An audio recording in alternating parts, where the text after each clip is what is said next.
Hi, I'm Marna. This is the Dolls Rescue Channel, and I'm opening an American Girl doll, or I hope I am. You never know till you get there.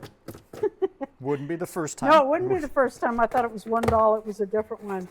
And this got here lickety-split.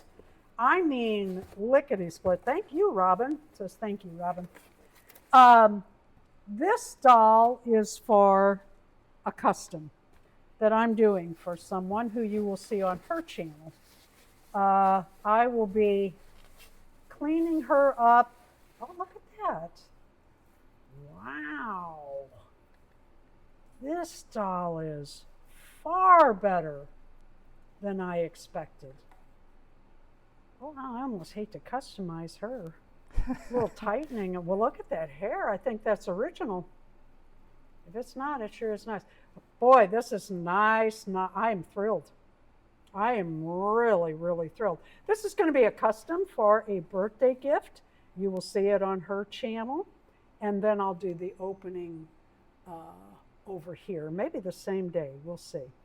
Not sure I'm going to do all the cleaning up and everything on my channel, but this is for Dorie at Dorie's Dollies.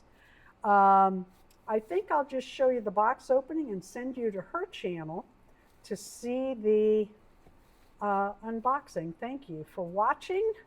Happy birthday, Dorie. I have fallen so deep in the rabbit hole of miniature American Girl dolls. This was just a bonus. These were inexpensive, I guess, because of her hands. And of course, I had make offer. I did, and I got Samantha with it, and I'm thrilled. Thank you for watching the Dolls Rescue Channel. Please leave a like, a comment, and subscribe.